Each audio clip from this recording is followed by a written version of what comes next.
Alrighty, welcome YouTube, welcome everybody. It's been longer than I wanted from our last demo day, but we're back. So the idea with these demo days is just giving the chance of three companies, three of our favorite startups. These are sort of, I wouldn't call them graduates of Slidebean because we don't consider ourselves an accelerator, but they're really, really great customers that have really exciting companies. And we want to take these opportunities to get them in front of a few thousand people that watch our channel, get the products out there.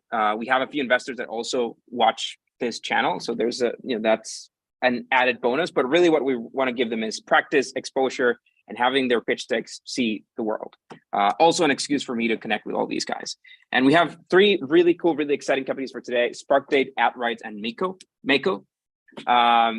So we want to get started with the pitches right away. Let's not delay it any longer.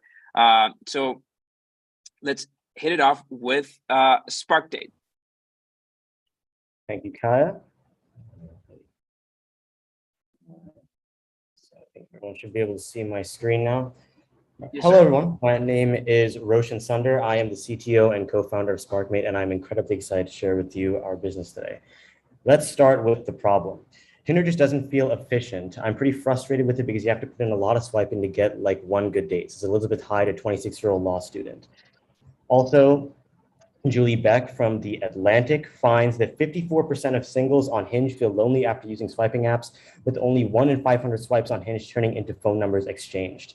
And our other co-founder and CEO, Sood, says that he's really tired of swiping. So what are we trying to do at Sparkmate? We're not just trying to create a new dating app, but we're also trying to revolutionize the way the online dating space works, starting with one simple mechanic, which is to date through instant video chat. So what does this look like? Every day, there's a period of time where our AI will match together different users that are compatible with each other. And then they have 30 seconds to talk with each other through blurred video. And if they both decide to unblur that video within those 30 seconds, it's a match. But unlike other dating apps, our AI is transparent. So we track compatibility data and display it to users, as well as our AI personalizes date suggestions right after the matches. And what this essentially does is it creates a marketplace to match daters in popular venues based on the user's likes and dislikes. The way that we drive revenue is also pretty straightforward. After one match a day to bring users in, it's $8.99 a month. We also offer $3 lifelines to extend those calls if the users want to. And we also derive 10% of venue commission from the venues that we partner with, as well as a user fee. Our go-to-market strategy is to work with micro-influencers, for example, NYU students, and use NYC as a geographic location to start Sparkmate. So for example, doing promotion in Washington Square Park, and also creating organic content on TikTok. And also the dating app market is really hot right now, with the average revenue per user being $34 and the percentage of conversion to paid users being 51%. It's really hot. And we also noticed in our study that there are 64 million potential users in our demo in the US, which gives us $1.1 billion in revenue just from the actual premium version of our app alone. And other current big players in the market like Tinder and Bumble have revenues that corroborate these calculations and valuations that go even farther and beyond. This is the team that's currently building the product. We have Sood, our CEO, Colton Knoll, our CFO, and then me, the CTO. But what are our competitive advantages? Well, first, our app is built on the unique insight that people want to date fast and get validation quickly. And the instant video chat accomplishes that as a feature. Our strategic advantage comes from the advanced AI, so that when users are matched together, it's much more likely to lead to a genuine connection instead of an inauthentic one. And also, we're entering the market at a really great time because right now, online dating is growing and more social media platforms are becoming more video-based. Our long-term goal with Sparkmate is to change and revolutionize the online dating space so that connections are more authentic, intelligence-driven, and more readily accessible. And we are creating more quality connections one spark at a time. So I'll open it up for questions now, and thank you so much for listening.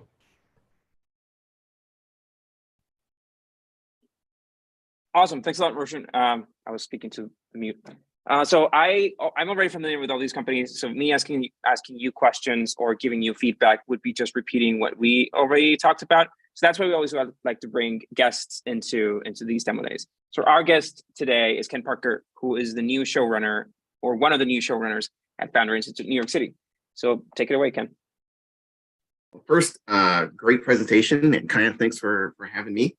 I am definitely very excited about this. So it certainly seems like you were saying that there's a lot of change, or there's a lot of opportunity in this space, right? The total addressable market is pretty big. I'm curious, right? A lot of times we hear people talk about the AI behind something, about the AI behind what's going on, and it's not really kind of clear how that's producing value. So you said it's creating authentic connections. Can you talk a little bit more about that? Yeah, absolutely. So, there's a lot of, I totally agree with you. There's a lot of dating apps nowadays that say that, they're going to be using AI to pair people together, but they don't really delineate what that means. For us, the way that we're doing it is we're currently working with a psychologist to actually implement different ways of tracking different personality traits, right? So we figured that users that share different personality traits as well as interests are going to be more likely to actually have something in common when they actually make those connections.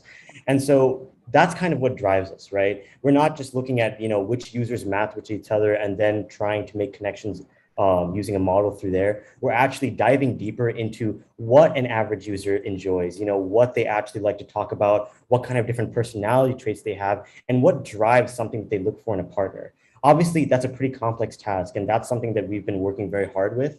And that's why we're trying to bring on as much talent as possible to help inform building those models. But that's what gives us the better sense that there's going to be authentic connections when we actually make those pairings.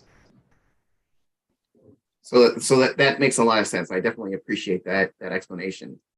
I think it does make me think a little bit about the competitive moat around your product. When I think about the existing products in the market, what's going to prevent them from coming in and kind of scaling up with this pretty quickly? Can you talk a little bit about your team and your expertise in this? That's going to allow you to accelerate much faster. What are you guys doing in particular that's going to allow you to really create space so that you have a lot of runway against these other guys? Absolutely. So kind of like how I mentioned earlier, it's a pretty common thing for people to say that, hey, we're matching people based on interest. It's been a claimed feature since Match.com, in like the early 2000s, right? But the thing that we're doing differently, right? Well, first I can speak to the part that you talked about as far as the team goes. My background, and I'm doing most of the coding and I guess, a lot of the building of the actual product kind of comes from an AI background. I'm currently studying computer science as a student at Columbia University, but I've also had a lot of real world experience. And I've worked at a lot of startups that have kind of been focused on AI and starting and I guess high growth companies. And what we're doing as far as actually, creating some space is we're making this the sole mechanic, or like not the sole mechanic, but I guess a core mechanic of our product, right? A lot of the other competitors, right, have said, these are our features. This is kind of what we're coming out with. But then they've kind of added AI almost as an afterthought. They've said that, we have an intelligent matching system. But we kind of see ourselves, instead of just being a dating app, it's more of a social connector, right? So that a very core part of our product is to actually be able to put people together. And that's kind of what we see as separating us from our other competitors and people that have existed in the market, for 20 years now. Okay. Definitely sounds very interesting, and I can see how you're trying to differentiate yourself. I think from definitely from an investor perspective, it would be having that explained to me would help me get to the point where I could see moving to an investment stage.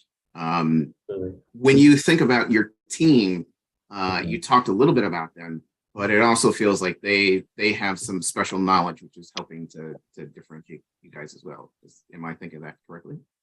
Yeah, definitely. So, Sid was, the CEO. He was, he did a lot of the, I guess, kind of the brainstorming on the original idea, right? And so his background kind of came from a lot of personal experience from using dating apps. And, I think, both him and I have both kind of been exposed to a lot of our like competitors in the market, right? Hinge, Bumble, Tinder, a lot of the very common ones. And we've kind of had that insight. And as young people, right, it's something that we kind of get a more unique insight on. Colton has had over 10 years of experience in the business and finance space, and he used to work with Oracle. And so he's been a very integral part of our team as far as, figuring out how we should raise capital, as well as, how we should allocate that capital if and when it does come. And so I think that not only from our personal backgrounds and I guess experiences, it gives us a unique insight, but it's also something, I guess, a problem as far as the social aspect, and I guess the disconnection that a lot of us feel today in my generation, and as well as millennials feel today. It's something that we've been very close to, and I think it's something that we've been thinking about for a long time. And so I think that, I couldn't think of a better team to be working with in building this product. Amazing, guys. I want to, sorry to interrupt, guys. I want to make sure that we stay on schedule, but I appreciate the questions and answers, guys. Let's move on to the next company. So this is Dirk Wilson coming from AdRights. Dirk, take it away.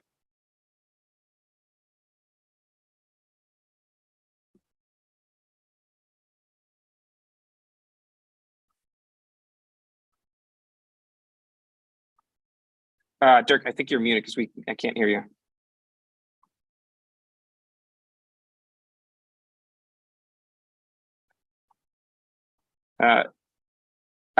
Sorry, and also I think we have yeah. So I see your screen, Dirk. Got it. But I can't. Sorry, I was on mute. There you go. There you go. Nice to meet you all. Greetings from Cape Town, South Africa on a beautiful evening. AdRights. Okay, we believe we're the most advanced talent and media use rights platform in the world. Okay. Last year alone, $170 million in talent use rights infringement globally. We believe that number is close to more like $300 million. This is really a growing problem for brands, advertisers, and talent agencies globally. Okay. What are the problems in the industry? Well, 80% of the producers we surveyed claimed that their data is all over the place. It's on laptops, emails, Google Calendars. There's no centralized place for their data. Producers of TV commercials are typically lazy, they're transient, they're time-starved, and they're terrible at admin, a little bit like a chef doesn't like to wash the dishes. And these human errors are leading to unbudgeted infringements for brands, hence that $170 million and north of that figure. So these are just a few of the problems that we've identified in the industry. And we built the solutions to them. So we built an integrated talent contracting solution that integrates the data for the entire life cycle of the use rights. We've centralized all the important data in the cloud for all the contracted parties. And most importantly, we've automated all the use rights alerts across all the contracted parties as well, typically being the performer, the practitioner, and the brand themselves, okay? Here's a little insights into the AdRights platform and some of the brands that we're working with. Here's a little view into the tech. So this is a screen grab from our contracting solution that we built, which we believe, again, is the most sophisticated, customized contracting solution in the world at the moment in this sector, okay? We've built in a little quick online platform video here, but I'm not going to go into that for time's sake. 31 companies have chosen to work with AdRights versus our competitors. So even though we're at very, very early stage, we're MVP in one pilot market being South Africa. It's an extremely competitive, complex market down here. And we've managed to onboard some of the leading ad agencies and talent agencies in our market already at our MVP, okay? What our clients are saying, here's a couple of testimonials from a producer from Ogilvy, one of the world's leading ad agency brands, and one of the talent agencies that recently worked with Leslie on signing some contracts for this brand. So it was a very, very nice experience for both of them the first time they used our platform. Again, we're moving people away from PDFs to emails to the cloud on the ad agency side. All right, why do producers choose AdRights? You can see from the screen here, the level of complexity that the producers need within their contracting is way more than Adobe, DocuSign, any of these platforms can offer at this moment in time. Even our closest competitors don't offer as near as the integration of the data throughout the life cycle that we can provide our users. And that's why these companies are onboarding us at a rapid rate. We've got a pretty experienced founding team. I believe our tech partners are probably the most sophisticated technology and coding guys probably on the planet in terms of casting technology and production technology. They've spent a lot of time in the US, Europe, and here in South Africa. I scaled one startup with them already, so they've done a tremendous job. So we've got a really, really strong team. And of course, we've got Daria with 30 years in the talent space as well, advising us on the movements in the talent agencies globally. And myself, I'm driving the business forward and the brand. Our traction to date, we started with a bit of research and development in late 2020. We then launched our proof of concept in 2021. So we scaled with 10 companies and about 49 users.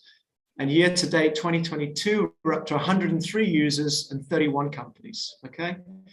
We've taken our annual contract value from basically proof of concept being $466 to north of $4,000 in 18 months. So we're really showing that we can scale our annual contract value growth. We've generated about 50,000 in revenue so far, so it's really not big numbers, but we're really impressed with the traction we're getting, particularly from the big ad agency groups that have got access to our competitors and using us. Our growth plan now is to move into Europe. We've identified that there's a huge opportunity as even our competitors are looking at that market. It's an untapped market. And there's a big move for the brands that are starting to kind of produce in-house away from the traditional ad agency business. And those are the guys we want to target. And eventually we want to move into a percentage of all the contract values that get generated through the platform. What does the total addressable market look like? Well, there's $560 billion of global ad spend predicted for 2022, of which roughly $2 billion is going to be attributed to contract values, okay? $1 billion alone in North America. And we believe that there's about 10,000 clients out there across the world, ranging from brands to talent agencies to ad agencies and production companies. So there's quite a big market for us to tap into. And essentially our end game is to get a percentage of that $2 billion in annual contract revenue. We are raising $350,000 to help us for accelerated growth into Europe in 2023. And that is to fund the platform development, sales and marketing, and rapid onboarding of our clients. And for that, we're willing to give away 26% at this stage. And that is AdRights. Thank you very much. Thanks a lot, Dirk. All right, so before passing it back to Ken for questions, just quick dynamic. So we always try and declare a winner for these demo days. So the change that we're doing, normally that's been picked by the judges, and that's kind of cool, but I thought it was cooler that we have the audience pick. So we don't want to make this a popularity contest. We don't want to kind of have people bringing votes. We literally want the people who are watching today, streaming, and who will stream the video in the next few days to just vote for your favorite company. So you'll have a place to do that in our community section on YouTube. There'll be a prize for them, which is a financial modeling workshop that I'm going to be working on with the companies, one of the new services that we're doing. So, you're essentially giving them some free financial advice, some free financial work from the Slidebean team if you pick them as winners. Sorry, passing it back to you, Ken. Great. Definitely sounds very, very exciting. I'm excited to see who people find as the winner. My first question, right, is you talked about kind of what's going on with contracts and trying to scale up. How are you guys going to deal with kind of the different legal requirements from area to area? So can you talk a little bit about that? Is that a big concern for you guys, or you think it's going to be pretty straightforward? Hey, Ken, nice to meet you. Great question. Thank you. So essentially what we do is we contract directly with our clients. So we work off their contract templates. So the contracts that are generated through our platform, they've been given us, already legally compliant, checked through their legal department. So we don't really have any contractual issues as we scale into new markets. That makes a lot of sense. Okay. When you think about so it sounds like your team, right, has experienced together a lot of cohesion. You talked about the fact that you guys have already scaled one business.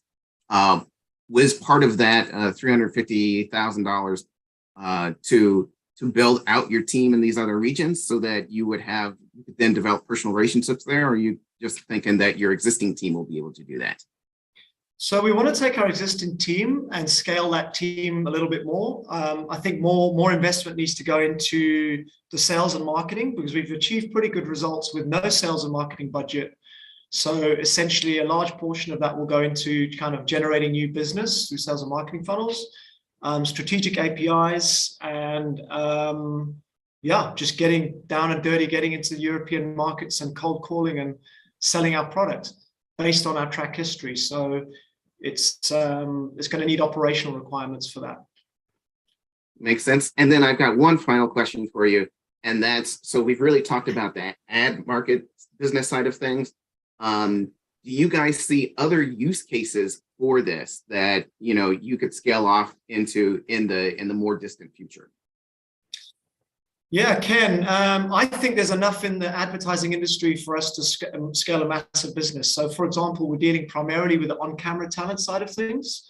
However, there's a huge market in the sync agreements in the music industry and the voiceover artists. So we don't want to dilute ourselves too much at this stage by looking at too many other revenue, kind of market sectors outside of what we've got. I think there's enough flesh on those bones for us to make a successful business here. That said, I do believe that we can really diversify our revenue streams. There's kind of funding opportunities around advanced loans on talent contracts that are, you're contracting underpinning the loan.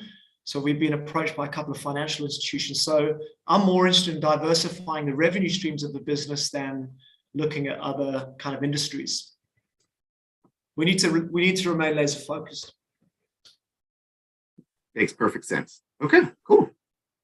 Thank you for your questions. Thank you. Thank you.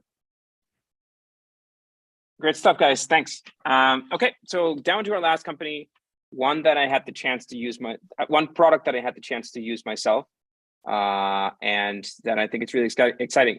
Sean McCartney from Meco. Hey, Caya. Glad you used it. Let me just share my screen. Cool. So yeah, I'm Sean. I'm co-founder of Meco, and I'm going to show you guys how Meco is bringing newsletters to the 21st century. So, has your inbox ever been completely overrun by newsletters? I know personally that mine was all the time, and it got to the point where my inbox was constantly looking something like this.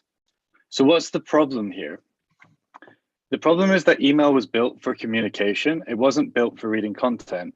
The inbox is full of distractions, promotions, and as I said, when you have too many subscriptions, it's just going to lead to a really, really bad experience. So we decided that we were going to do something about this. And we decided that we wanted to unlock the power of newsletters and enable reading newsletters outside of the inbox. So using Meco is super quick and easy. All you need to do is sign in with your existing Gmail address. We'll automatically scan your inbox for your current newsletters, and you just choose which ones you want to move over to the Meco app. Then you have your home for reading newsletters, and there's tons of features in there to help you get more out of your reading. The best thing is that Meco completely declutters your inbox as well. So any newsletters added to Meco are now out of your inbox going forward. In terms of traction, we launched the app around a year ago. 250,000 newsletters have been read in the app so far. We've also bootstrapped our way up to 1.5K monthly active users without any marketing spend. And you can see by these three stats that our early users are super engaged. On the left, you can see that we have really high retention compared to benchmarks.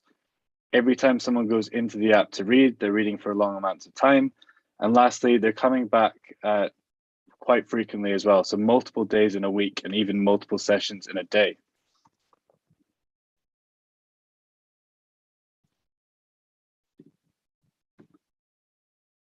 Sorry, just having some loading issues. There we go.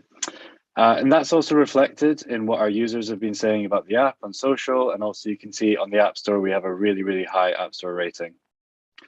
And if we quickly jump into the newsletter industry in the market, newsletters as a format are obviously not new, but there's been a real renaissance around the format in recent years. So publisher platforms made it super easy for anyone to make newsletters. We saw tons of people who are now having their sole revenue and their sole income through newsletters. We've seen big players like Twitter and Facebook enter the market on the publishing side as well. So you can see that the market is evolving really, really quickly. And on the reader side, we know that over 500 million people are accessing news and content by email every single week. So at the start, I said we're going to bring newsletters to the 21st century. Just to tell you a little bit more about how we see that happening. Firstly, we want to reinvent newsletter reading, and that's something that we've already started to do with the Meco app and separating newsletters from the inbox. But there's so many more things that we can do here to question the fundamentals and make newsletters much more enjoyable, much more digestible, that they're enjoyed by the masses. Secondly, we want to make it easy for anyone to discover the perfect newsletter for them, which is very tricky at the moment. And lastly, we want to empower publishers to create quality content and also be able to reach the people that deserve to read that content as well. So moving on to our go-to-market strategy for growing the app. The first one is super obvious. We're going to partner with publishers. You can imagine if we have an advert for Meco in a newsletter, we're advertising to exactly the people that we want to pull over to the app. Secondly, we want to own the newsletter discovery space. So whether you're searching for newsletters on Google or having conversations about them on Twitter, we'll be there, we'll add value to that conversation, and we'll direct you through to the reader. And lastly, we think growing from within the product is super important. And one of the features, just to give an example of a social feature that we want to build into Meco, is commenting on newsletters, so you can debate with other people, you can ask questions to the publishers, and this kind of makes Meco the town hall and community for reading newsletters. So onto the monetization side of things, we're actually going to monetize through publishers, and we've done a lot of surveying of publishers, and we've spoke to a lot of publishers to understand their pain points. And it's really, really interesting because we've got a reader app, we've got users, and we've got tons of data, and we can actually help publishers with their problems. So one big problem for publishers, almost every publisher I've spoken to has this, is growing their newsletter and getting it out to more people. We have readers, we know loads about our readers, we can match up the perfect newsletter to the perfect person. Secondly, we're going to have a publisher subscription. And this is to help publishers understand their users better, their subscribers better, because at the moment they know very surface level information about those subscribers, but we have a lot more information about how people are reading newsletters, what they're reading, what their other interests are, and also generally on the market. And we're able to provide them actionable benchmarks in a publisher subscription. Lastly, just to round it off, we're raising 500K to reach these milestones that you can see on the screen. We've already had 40% of the round committed. We have a lead investor in a top UK VC, and the funds are going to be used for early hires, development of an Android app and our publisher product, and starting up our go-to-market strategy. And lastly, here's the team to make it happen. We have the perfect co-founding team in terms of we cover all the bases in product tech and growth. We've all had loads of experience in startups and scale-ups and making this happen before. So it's just a question of implementation now. So thank you very much. I hope you join us in bringing newsletters to the 21st century. And if you want to try Meco for yourself, I'd love you to do that. And yeah, reach out if you have any feedback. Thank you very much. Thanks a lot, Sean. Excited, really excited for your product. You want to take it away, Ken? Yeah, this is definitely very exciting and definitely a real problem that I and many other people have. So I think one of the first questions I have is around kind of privacy. I know with the EU and some other regions, there's a lot of concern around privacy. It certainly seems that the magic sauce in here is really understanding your users and matching them with the publishers. Are there any kind of privacy concerns with that? So we've actually built Meco in a way that we don't have any privacy concerns. And the way that we built it is that all of the users' data is kept on their personal device. So we don't actually know anything about that user. It's on their personal device. All we know is the aggregated data, but we can still use that aggregated data very, very successfully in giving over to publishers to be able to grow their newsletter. That is an interesting solution. Okay. So you've talked a little bit about the total addressable market. I'm kind of curious. when I think about the newsletters that I currently read, part of the thing that stops me from reading more is I'm so poorly matched with some of them, right? There's just so little return on my investment. Do you guys see that shifting, right? As you guys get better at matching people with newsletters, do you see that market as expanding? How do you see those dynamics changing? Yeah, 100%. That's a really, really good point. And just to give it like a personal spin, so when my co-founder came to me with this idea, I actually read newsletters, but I wasn't a huge fan of newsletters. And it was because of the problem of the inbox that I explained in the presentation that's extremely frustrating. And I was the exact same as you. I didn't have the right newsletters for me. And I think there is this big perception around newsletters when you speak to a lot of people that newsletters are a bit annoying. They conflate them with promotional emails and that kind of thing. We know now, like now that I've separated my own newsletters and found the right ones, I know how powerful this channel is to stay up to date and how quality the content is, that it just becomes a case of us rebranding newsletters almost and showing people the power that they have. So you're absolutely right. We probably start with the newsletter fanatics, the people that love newsletters right now, but that gets expanded into people who are interested in newsletters, but just don't know how to use them properly, don't have the right ones. And we can help with that, and we can help with them establishing the habit as well. One final question. So you look at LinkedIn, right, and the work that they're doing around newsletters. And the last part of your thing really seems to be about creating engagement around your newsletters. Can you talk about a little bit about the differentiators between you guys and what's happening on LinkedIn and why you think you'll be successful in the future? Yeah, good question. So just in general, I want to bring the reasons why Meco is different to everyone in the market. So firstly, with us, it's super easy to get signed up with Meco. And there are a couple of other newsletter readers and newsletter platforms, but some of these require you to set up a new email address, and you have to forward all of your newsletters to that new email address, unsubscribe from them all. So it's a bit of a painstaking process. The second thing that I think is really, really important with us, and that we're going to build defensibility with, is that publishers like us because we don't interfere with the reader-publisher relationship. And that's super, super important for publishers. Like there's no algorithm. When they send a newsletter, they want it to be received by the reader as intended. So that's why publishers really kind of like our product as well. And another last one is that we're purely focused on newsletters at the moment. There's some other players that do think about newsletters, but we are purely on newsletters, so we can build features around newsletters, solving problems that no one else is really looking at right now. And I think that's a massive advantage for us. Okay, perfect. Thank you. Sounds like an amazing product. Thank you. Amazing, guys. So thank you all the companies who pitched. Thank you everybody who has tuned in live and who will tune in to the recording of this. Once again, a reminder, we're going to pick the winner by sort of popular vote. So a poll will be going live in our community in a few minutes.